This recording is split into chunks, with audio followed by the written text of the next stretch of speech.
The handcuff locked with a snap, so sharp it sliced through Sacramento's sunset, and a decorated Marine felt war explode in his chest all over again. One routine stop, one trembling twitch on a young officer's eyelid, and suddenly honor, sacrifice, and justice were all riding shotgun down a lonely city street. Tonight, a battle-tested veteran must choose: swallow the insult or drag an entire police force into the blinding light of accountability.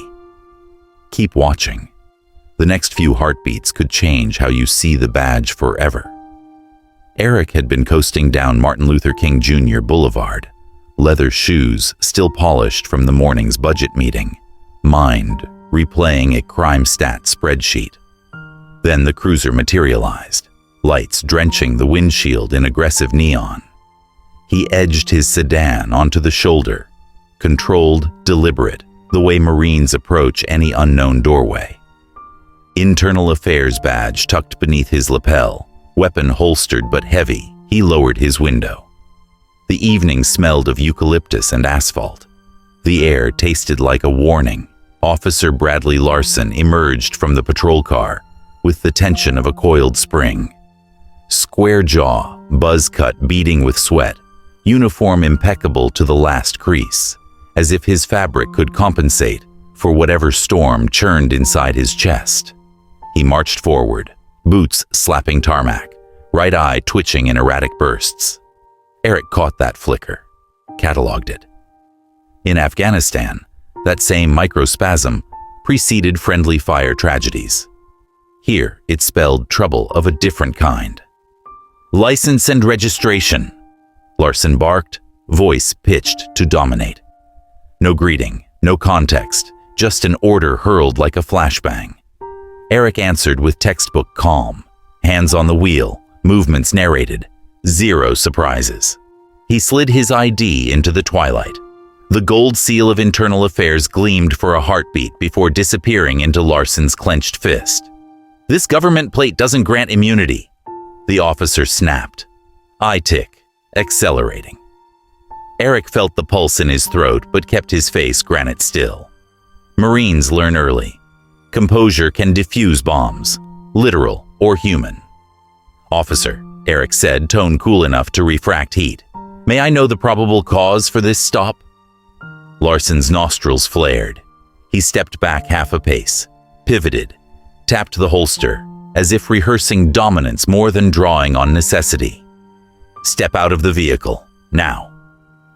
Eric processed the command, toggling through risk scenarios the way others swipe weather apps.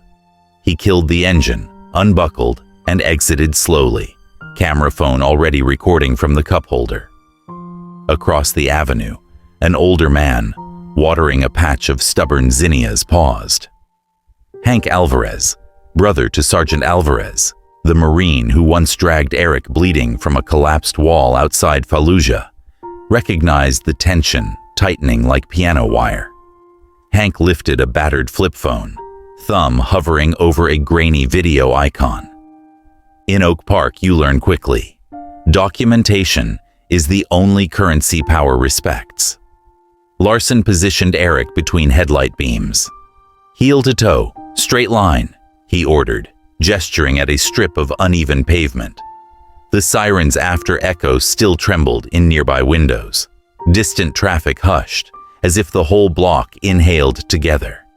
Eric fixed on a drain cover 6 paces ahead and walked, precise, slow, the cadence of a color guard drill. Each placement of heel against toe was a silent dissertation on control, a refusal to grant chaos an inch.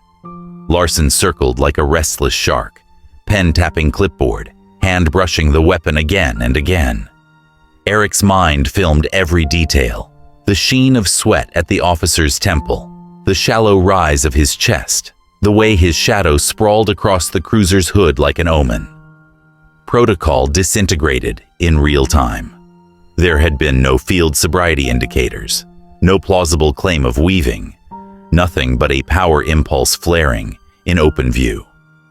Eric finished the line, pivoted, locked eyes with Larson. In those seconds, the clamor of memory surged.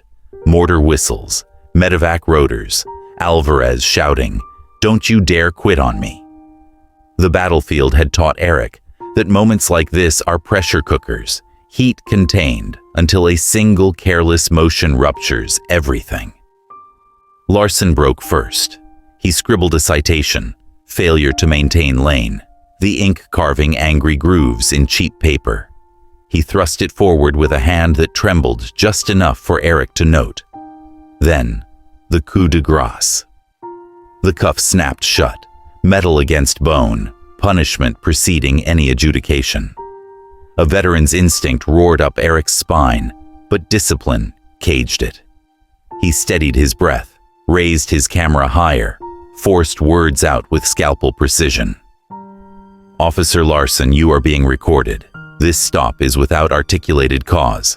Remove the restraint or I will file for departmental review." Larson's pupils widened, a cornered animal sensing a snare. But pride shoved reason aside.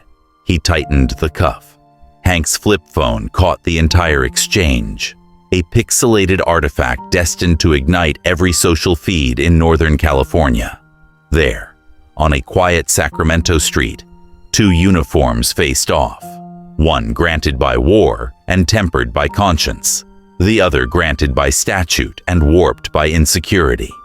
The siren lights washed them in violent color, red, then blue, then red, pulses of impending consequence. Eric felt the cuff bite deeper, felt history turning on the hinge of that moment.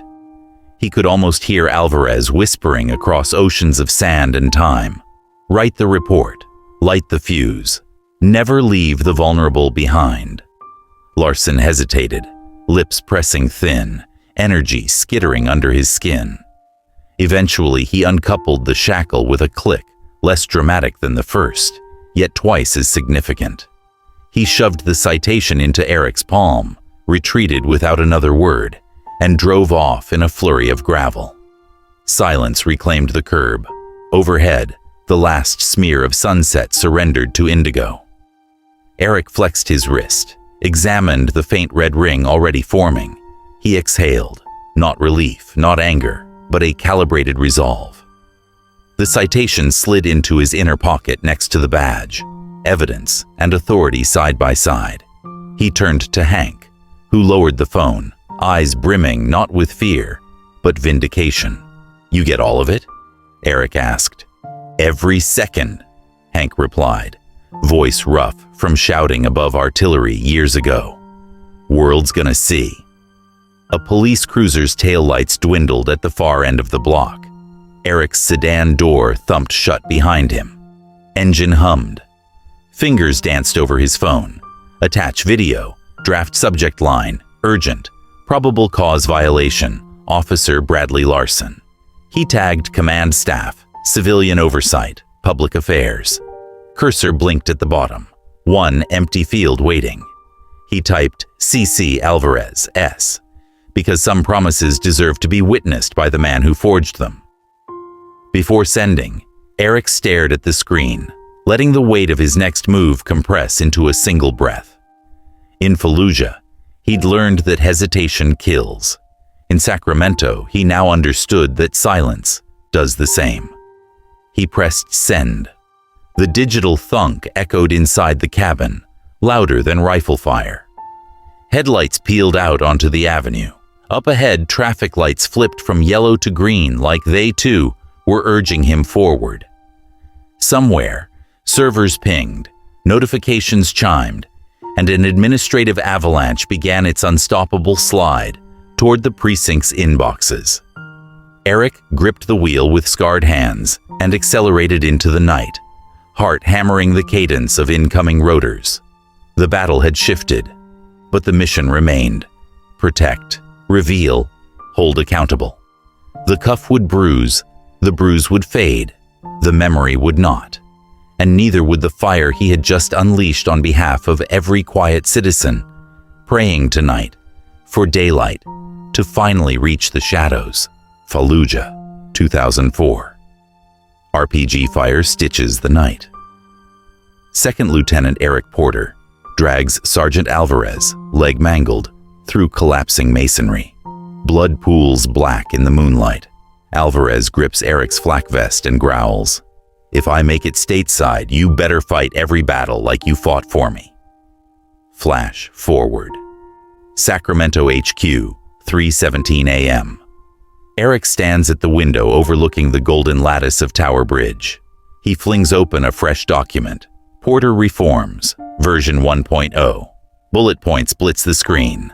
Mandatory body cam uploads inside 48 hours. Civilian oversight panels rotating across neighborhood centers.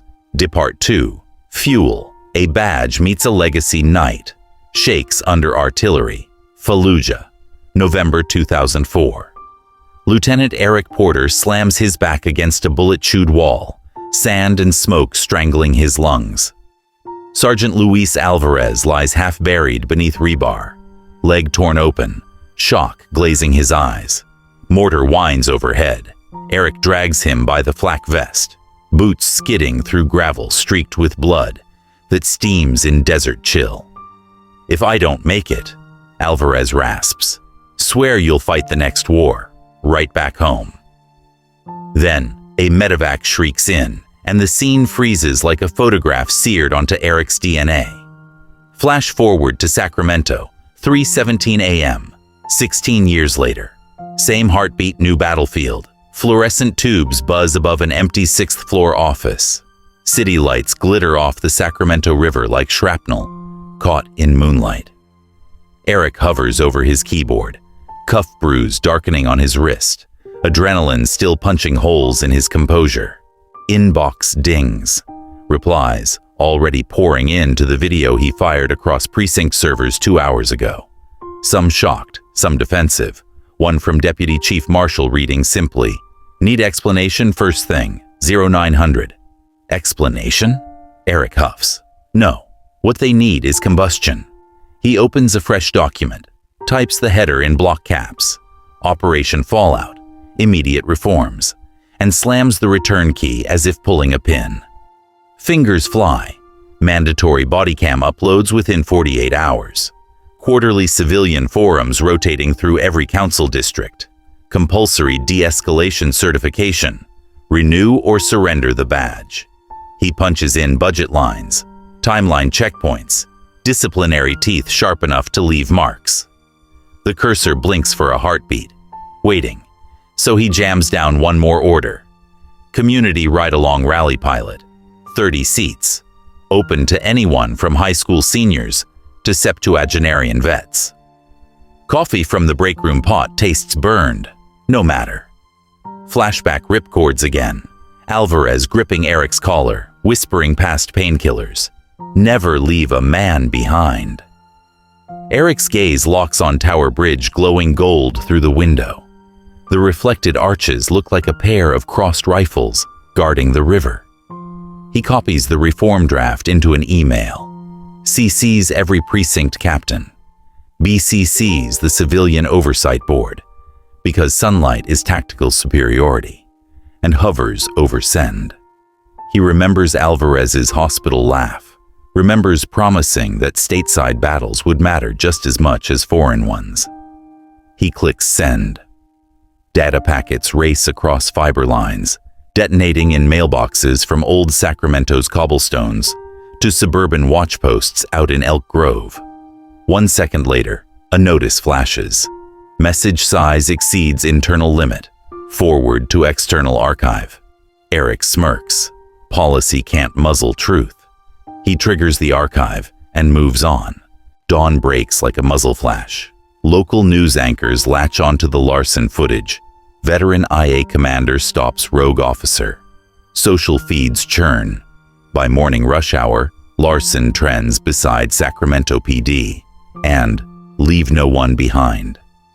In the comments, retired Marines trade war stories with college freshmen who've never touched an MRE. Trust is suddenly a live wire begging for proper conduit. 8 a.m. briefing room. Captains clutch coffee like riot shields. Union reps slide into the back row, eyes narrow. Eric steps to the front, bruise visible, voice ironclad. No theatrics, just the plan. Body cam audits, oversight rotation, ride-along lottery. He projects the cost analysis, reallocating 12% from unused equipment grants and inflated vehicle budgets. A captain mouths impossible. Eric cites subsection 14B of the Municipal Code. Unused capital funds can be redirected to training initiatives without council vote. The union lawyer, gray suit, raises a hand, aims for delay. Liability on public ride-alongs is prohibitive. Eric counters with data from Dallas, Cleveland, a pilot in Spokane.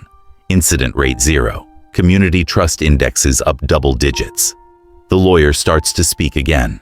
Eric's stare stops him cold. Afterward, corridor whispers swirl. Some call the memo genius, others mutiny. Doesn't matter. Eric has learned in war that leadership isn't consensus, it's direction. He strides down to public affairs, schedules a press shot on the riverfront for noon. High noon, sunlight ricochets off water. Cameras roll. Eric, flanked by Councilwoman Dana Reed and Police Chaplain Moses Klein, announces Crocker Transparency Week. Every officer, rookie to brass, will perform scenario drills beneath the museum's chandeliers, while citizens and media observe. Reporters blink. Radical, risky, ratings gold. A journalist from KQED hollers, "Who authorized this budget?" Eric says, "The public already paid for honesty once, through taxes. Today they collect." Now the spark meets dry grass. Talk radio switchboards jam. Supporters hail him as the Marine who dared to audit his own house. Detractors mutter about spectacle over substance. Somewhere in a warehouse district, the police union drafts a terse statement citing serious safety concerns. Eric's phone pings nonstop. In every beep, he hears mortar rounds, reminders that hesitation is lethal. He silences notifications and drives to the VA hospital. Alvarez waits in the rehab courtyard, prosthetic carbon fiber shining like a black katana. Eric kneels. Fist bumps him. Alvarez grins. "Saw the news, brother. Thought you'd retired from firefights." Eric laughs once. Short, brittle. Different field, same stakes. He briefs Alvarez on the ride-along rally. 30 slots. Lottery opens midnight. Alvarez's eyes flare bright. "Make 28 slots," he says. 2 are ours. I roll with you. My brother Hank rides shotgun with a rookie. Eric texts Hank the plan. The old electrician replies with a single thumbs-up GIF. First GIF Hank has ever sent in his life. Evening slides in. The reform email has become a viral PDF. Churches projected onto fellowship hall walls. A retired judge volunteers to moderate the first civilian panel. City budget watchdogs, once skeptical, circulate spreadsheets suggesting that lowered litigation from misconduct could fund the program twice over. Mid-passage pulse check. You watching this unfold? Tell us in the comments whether you'd spend tax dollars on body cam audits or fresh squad cars. Sacramento officials swear they'll review every reply. Resistance stiffens. A precinct on the outskirts posts a memo refusing the ride-along until clearer guidance arrives. Eric drafts a response. Guidance is clarity in action. Report for drill or report for reassignment. He remembers issuing fire team orders under tracer reins. Ambiguity was never an excuse then, isn't now. Midnight ticks. The online lottery portal launches. Within 16 minutes, every spot is gone. Waiting list hits 400. Eric refreshes the page. Names scroll. Vietnam vets, high school seniors, a yoga instructor, a pastor, 2 city bus drivers, 1 grandmother who adds in comments. Give Larson my seat. He needs to see how real people live. Sunrise again. Deputy Chief Marshal calls, tone clipped. Mayor wants assurances. Eric replies, I've given him numbers, protocol, outcome metrics. What else? Pause. Marshal sighs. He wants proof it works. Eric says, Proof arrives next week wearing museum badges and GoPros. Later, Eric parks at the Crocker. Inside, curators haul priceless canvases behind blackout curtains while tech crews mount overhead cams. The smell of turpentine mingles with gun oil from demonstration sidearms. A curator hands Eric a security badge and whispers, "Art should provoke, so should justice." Eric pins it next to his IA shield. 2 badges, 1 mission. Back at HQ, Union Council files an injunction. Court date set 3 days out. Eric reviews the brief. Unreasonable public exposure. Officer safety risk. He drafts a counter-argument citing First Amendment precedent. Attaches letters from 3 precinct chaplains, 2 Gold Star parents, and a former Ninth Circuit judge who quotes Oliver Wendell Holmes. Sunlight is the best disinfectant. He emails it to City Attorney Ross. Subject line, burn notice. That night, fatigue finally cracks his veneer. On the office couch, he dreams of a desert courtyard, Alvarez crawling, tracer lines painting sky. But when he wakes, dawn bleaching the blinds, it's the museum's marble foyer he sees, chairs arranged in concentric arcs, a silent arena ready for accountability's first swing. He showers in the locker room, steam curling over old scars. Pulls on the suit, knots the tie, slides the badge. He checks the wrist bruise, yellowing edges center purple. Pain has become compass. Phone buzzes, message from Alvarez. Hospital cleared me for limited duty. I'm in the van at Oro 700. Let's ride. Eric thumbs back a saluting emoji, chuckles at the role reversal. As he steps into morning glare, city sirens moan somewhere west. They don't sound hostile now. They sound like trumpets announcing game time. Eric inhales river-cooled air, exhales mission focus. Legacy isn't a statue or metal. It's a live wire that runs from a crumbling Iraqi wall through an IA office into the hands of anyone brave enough to grip it. Tonight, citizens will climb into squad cars. Next week, officers will sweat beneath art house chandeliers, and all of it will stream to every living room that once muted the news, convinced nothing could change. Alvarez's vow rides shotgun. Hank's flip phone stands ready, and Eric Porter marches on, because this badge was never meant to shield him from consequence. It was always meant to drag consequence kicking into the light. The corridors of City Hall throb like veins before a cardiac event, press badges flashing, earpieces buzzing, every step a drumbeat driving the story toward detonation. 2 glass doors swing open, and Bradley Larson enters the hearing chamber, spine stiff as a rifle barrel, yet eyes already searching for exits. Uniform immaculate, but sweat stains bloom beneath the epaulets, testimony to a truth no starch can hide. Reputation is Kevlar, until accountability finds the seam. At the horseshoe dais, Lieutenant Colonel Adrienne Wallace waits, posture sovereign, ribbons on her lapel glinting under fluorescence. She is not here to grandstand. She is here to drill straight through excuses and tap the pressurized core of cause and effect. Murmurs ripple across the packed rows.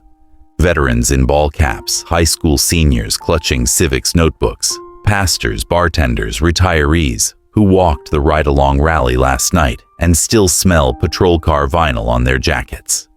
Larson reaches the witness table. Microphones crowd his nameplate like small, hungry predators. He sits, fingers tapping in a rhythmic code of nerves. Across the aisle, Eric Porter stands with Deputy Chief Marshal, bruise faintly visible beneath the cuff of his suit. He surveys the room and feels the atmosphere vibrate. This is how artillery shells felt just before impact. Air sucked tight, then concussion and clarity. Wallace's gavel cracks once. Good morning. We convene to examine the stop of March 12th.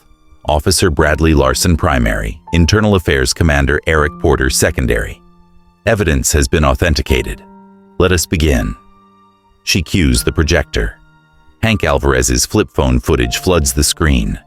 Shaky pixels, siren glare, Larson's handcuff snapping shut. The chamber inhales as one. Even the exit signs seem to hold their breath. Wallace overlays the second feed, Larson's own body cam, audio sharp enough to taste the tension. 2 angles, 1 truth. Larson's counsel objects. Context, Colonel. But Wallace levels him with a stare that once froze insurgents in cobble streets. We are context. She taps a fingertip on her tablet and the feeds sync in slow motion, handcuff closing like a steel eyelid. Eric's calm voice layered over Larson's bark. The sound system picks up a single shaky exhale from the public benches. Now Maya Chen, investigative reporter for KQED, threads through the aisle, live stream rig mounted to her shoulder. Her producer thumbs a poll onto every smartphone in the room. Is this hearing real justice or political theater? As percentages climb and dip on the overhead monitor, hearts in the gallery calibrate to data in motion. Chen catches Eric's eye, nods once. Their alliance is unscripted but essential. Truth carried by boots and broadcast waves alike. Wallace addresses Larson. Officer, describe probable cause. Larson swallows. The hitch in his Adam's apple clicks through microphone feedback. Subject failed to maintain lane, he recites. Wallace taps her tablet again. Traffic cam clip appears. Eric's sedan perfectly centered in lane markers. Gasps spark, then merge into a low growl of disbelief. Wallace doesn't gloat. She fires the next round. Explain the handcuff. Larson's jaw flexes. He scans the room. Vets, teens, cameras. Understands that every word now carves his future in stone or dust. I perceived a threat, he says, volume shrinking by the syllable. Eric's mind rifles back to desert nights when perceived threats meant life or death. Yet here, threat was the shimmer of a badge that complicated a power trip. Wallace leans in, voice silk over steel. Perception must be tethered to fact, officer. Untether it and fear becomes policy. She lets the silence burn. Larson's composure dissolves molecule by molecule. Mid-hearing recess. Hallways burst into fevered chatter. A Vietnam medic corners Eric. Son, keep pressing. We buried too many under paperwork. Nearby, 2 rookies argue. One defends Larson as stressed. The other calls him a liability. Eric clocks both. These rifts will either break the culture or heal it. Outside, noon sirens echo, while food truck vendors gossip about what transparency tastes like. Back in session, Wallace unveils her proposal. Scenario-based training, fully public, housed in the Crocker Art Museum. Officers will rehearse high-stress encounters under chandeliers and Renaissance frescoes, while citizens observe from velvet seats. She clicks to a mock-up floor plan. Entry routes, sightlines, de-escalation stations. The gallery lights dim to emphasize the glow and gravity. Wallace's voice slices through the hush. Courage tested in daylight creates habits that hold in darkness. The phrase lands like scripture. Union counsel leaps up, waving a motion for injunction. Wallace anticipated the move. She cues Deputy City Attorney Ross, who cites precedents, liability waivers, Dallas pilot numbers. Screens light with charts. Complaints down 40%. Response to force ratio halved after public drills. Counsel sputters unprecedented, but precedent is being born this very minute. Larson's fate hangs on a thread, the thickness of remorse. Wallace offers a final question. Do you accept the board's findings and submit to remedial action? Cameras zoom. Larson's eye twitch calms, replaced by a grim resignation. I accept. The single syllable is heavier than an oath. It is the hinge on which his future swings. Chen's poll reappears. 73% call this justice in action. Likes surge. If you believe sunlight beats secrecy, hit that thumbs up now. Let this algorithm push accountability into every corner of the feed. 3 days later, Crocker Art Museum transforms into a live-fire classroom, minus bullets. Masterpieces glide behind blackout curtains. Floor crews tape neon boundaries. Tech teams rig body mics. Eric, Alvarez in wheelchair beside him, and Hank with his flip phone, upgraded to an actual smartphone, oversee final checks. First cohort files in: Larson, rookies Diaz and Patel, veteran Sergeant Morales. Heart rates scroll on a big screen. Viewers witness stress in real time. Scenario 1. Traffic stop. Elderly driver. The driver is Gloria, a retired nurse who watched Larson's hearing from row 3. She grips the simulated steering wheel beneath a ceiling fresco of an angel, leveling a spear at chaos. Art mirroring life. Larson approaches, voice audible, tone practiced calm. He requests ID, explains reason for stop, maintains open stance. The crowd's tension uncurls by inches. A Marine vet in the balcony whispers, "That's the way." Scenario 2. Domestic disturbance call with a teen wielding a prop bat. Rookie Diaz negotiates, de-escalates, convinces him to drop it. Applause erupts, not polite but visceral. A community exhaling fear, inhaling possibility. Then come the raw forums. Citizens fire blunt questions. Why reach for your gun instead of your words? What does implicit bias training look like at 2 a.m.? Officers answer, live. No script, sweat shining under gallery lights. Eric watches their discomfort, knows it's the forging heat integrity requires. After 8 hours, the drills end. Data streams upload to the public dashboard. Wall-mounted graphs show measurable drops in officer heart rate spikes as scenarios progress. Evidence that understanding, not hardware, pacifies adrenaline. Night settles, but the firestorm does not subside. It migrates. Churches schedule coffee and cop nights. Middle school teachers invite officers to history units on civil liberties. VFW halls volunteer mentors for the next rally. Every new initiative is a spark jumping to fresh tinder.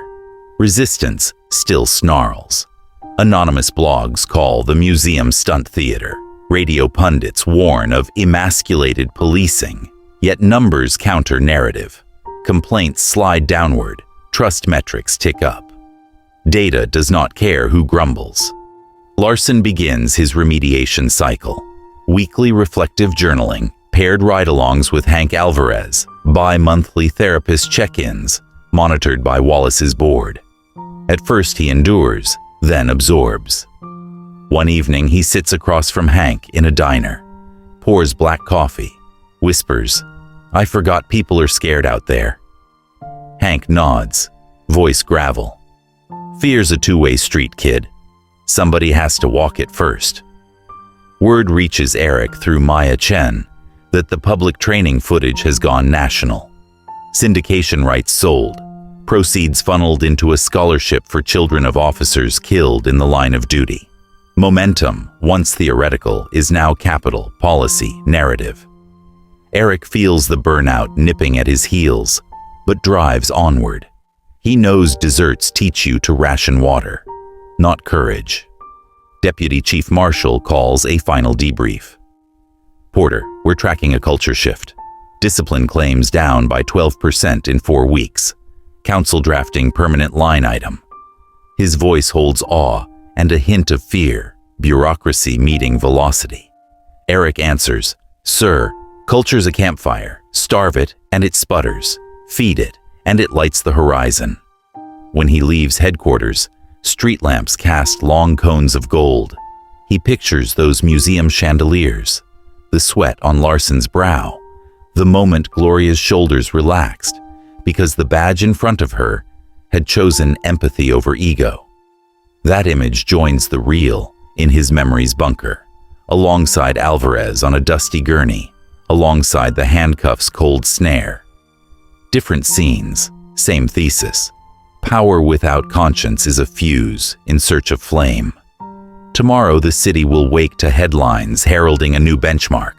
Critics will reload, supporters will mobilize, algorithms will churn, and candles, promises, an oath before the entire community will beckon with all the gravity of a final mile toward home. Eric Porter squares his shoulders to the cooling night, feeling the firestorm recede behind him, replaced by something stranger and stronger. The steady heartbeat of constructive resolve. City Hall's grand auditorium thrums like a power station holding its breath.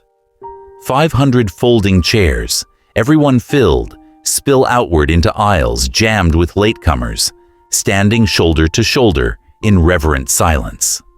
Above them, banners read, "Accountability in action and protect with integrity." But the real voltage crackles in the faces. Grandparents who once flinched at sirens, teenagers fresh from ride-along rallies, Bronze Star veterans leaning on canes, pastors in pressed collars, skeptics with arms crossed, yet eyes alive. On stage, a walnut table supports 7 unlit candles and a single brass bell. Eric Porter moves behind the podium, like a man who recognizes the echo of destiny under his boots. The bruise on his wrist is almost gone, but the memory of that cuff still burns hotter than stage lights. He clears his throat. The room hushes further somehow. We began with a snap of handcuffs, metal on bone, power without purpose. His voice punches through the air, rapid, resonant, urgent enough that even the back row feels winded. Tonight, we flip that story. Tonight, metal gives way to flame. Cameras stream to living rooms from Oak Park to the Nevada border. If this moment already has your pulse climbing, slam that subscribe. Ride the embers with us in real time. Eric strikes a match. Candle 1. Transparency. Wick flares, illuminating the marine anchor tattoo edging his wrist. This light means every citizen sees what every badge records. No footage lost, no narrative spun. Candle 2. De-escalation. Speech before squeeze, empathy before escalation. Candle 3. Civilian review. Your eyes, not hidden memos, judge our actions.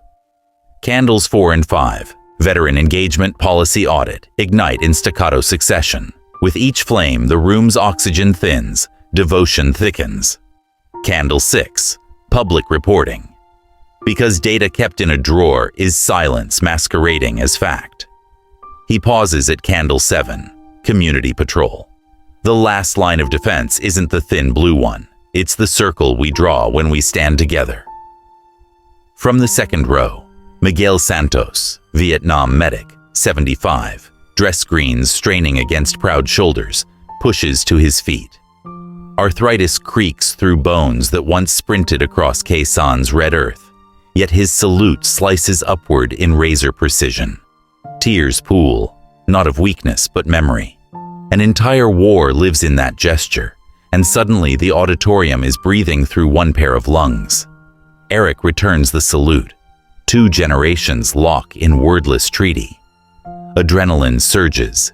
He rings the brass bell once. Pure, piercing, final. If these candles move you, he says, tap like so this message finds every veteran still waiting for change. Heart monitors on silent phones leap as thumbs obey. The algorithm jolts, carrying Sacramento's promise into timelines across America. Adrienne Wallace steps forward now, dress uniform crisp, ribbons glowing like mosaics. She reads the board's decree. Public training at the Crocker is permanent, body cam audits codified, de-escalation certification tied to promotion. A policy without teeth is decoration, she states, her cadence marine tight. Tonight we welded the fangs. Applause cracks like gunfire, echoing off marble. Bradley Larson stands at stage right. No podium, no defensive wall, just a microphone and accountability. Uniform still fits, but arrogance has been aired out like smoke from a burnt room. He speaks low, direct. I saw fear where there was none. I took a shortcut and called it safety. Tonight I vow to walk the long road back.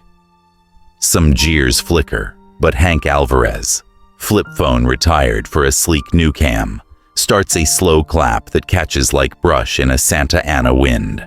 Hank wheels his brother Luis Alvarez onto the stage, prosthetic limb gleaming jet black.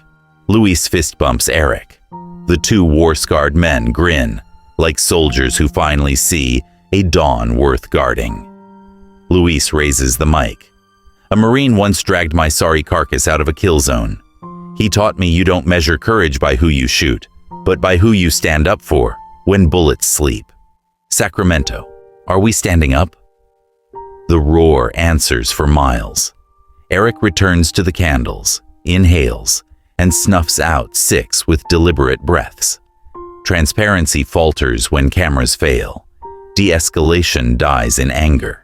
Every reform is mortal without vigilance. Only community patrol's flame remains, lone ember winking against cavernous dark. He lifts it above his head. This light is ours.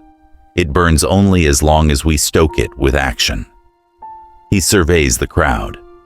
Starting tonight, honor walks launch citywide. Veterans, rookies, retirees, teenagers. One Tuesday a month. No agenda but presence. No weapons but stories. Sign-ups are open in the lobby. Mid-speech notifications ping phones.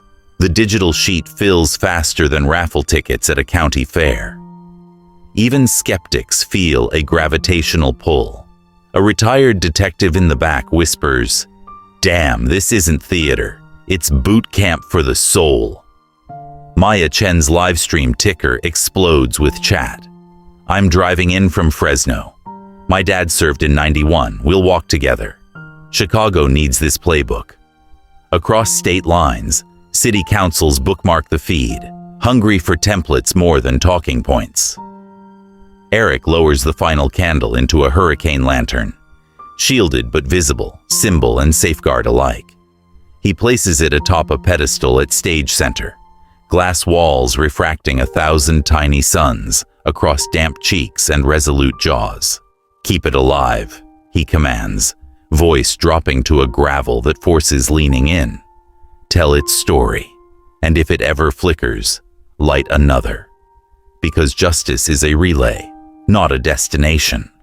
A lone trumpet from the police honor guard releases a mournful yet triumphant note. Spotlight finds Larson, Wallace, Santos, the Alvarezes, and Eric standing shoulder to shoulder. For a heartbeat, they are silhouette statues cut from the same sheet of resolve. The trumpet fades, replaced by heartbeat hush. Eric breathes once, surveys the citizens arrayed before him like a living flag. "We wrote a new general order tonight. Trust earned daily. If you believe in that order, comment below what you will do this week, small or large, to guard the vulnerable. Then share this video. Algorithms can't ignore an army." He steps back. House lights rise. Strangers clasp hands. Teenagers hug veterans. Pastors pray with skeptics. And somewhere a young officer wipes tears before racing outside to volunteer for the first honor walk. The crowd spills into dusk like molten gold, carrying echoes instead of embers, letting them cool into convictions. Behind the curtain, Eric remains, shoulders sagging for the first time. Wallace hands him a folded note, a quote from Pericles inked in precise cursive. "Our citizens, unlike others, put their private differences aside to serve the public cause." Beneath it, Wallace has scrawled, "Service never sleeps." He pockets the note next to the healed bruise, feels the paper press, promise into skin. He exits a side door. Night air tastes of river mist and diesel from distant streetcars. Above, the bridge glows gold. Its reflection ripples like a living metal across dark water. Eric imagines the city tomorrow. Candles trimmed, training schedules pinned to precinct corkboards, social feeds arguing yet alive, honor walk rosters filling. He knows storms remain, lawsuits, political opportunists, fatigue. But storms are geography, not fate. Marines never request calm seas. They navigate whatever's given. Eric Porter walks into that uncertainty, grateful for every scar that taught him impact, every ally who dared the spotlight, every citizen who filmed, wrote, marched, or simply listened. Legacy, he understands, isn't what you leave behind. It's what walks beside others when you're gone. He fingers the lantern's key in his pocket, smiles at the thought that somewhere, right now, a stranger taps like, and another candle catches. You who just rode this story from cuff, snap to candle flame. Don't let the credits roll. Hit subscribe so tomorrow's chapter lands in your feed before cynicism can claim the narrative. Smash like if you believe sunlight beats secrecy, and drop a comment. Which ember will you carry into your neighborhood? The algorithm listens, but more importantly, so does every person still waiting for proof that honor in uniform is possible. The city skyline blinks. A patrol car hums past, windows down, rookie at the wheel, Hank Alvarez in the passenger seat guiding him through dark streets that suddenly seem a shade less menacing. Eric watches them disappear, warm lantern glow flickering in his mind's eye. The flame is small, yes, but so is every star anchoring a vast night. Sacramento only needs to guard one to remember how to kindle a universe. Eric Porter's journey arcs from the metallic snap of a wrongful traffic stop to the soft glow of a single candle standing guard over an entire city. A combat-tested Marine turned internal affairs commander, Porter begins as a man who believes his battlefield days are behind him. Yet one reckless act by Officer Bradley Larson ignites long-dormant instincts: evaluate threats, defend the vulnerable, leave no one behind. In the days that follow, Porter refuses to settle for personal vindication. He drafts sweeping reforms, faces union resistance, and opens police training to public scrutiny beneath museum chandeliers. Alongside allies, civil rights attorney Adrienne Wallace, war brother Luis Alvarez, and a once skeptical community, he transforms a single moment of aggression into a movement of shared accountability. Larson, humbled yet redeemable, becomes the symbol that even those who err can walk the hard road back. And when Vietnam medic Miguel Santos salutes the seven-candle ceremony, generations converge in a silent pledge. Vigilance must outlive outrage. By night's end, Sacramento is lit not by sirens but by honor walk sign-up sheets, body cam dashboards, and neighbors who finally see one another in full daylight. The lesson is clear. Justice is not a destination secured by titles or weapons. It is a daily practice of showing up, speaking truth, and inviting others into the light. Porter proves that courage is transferable.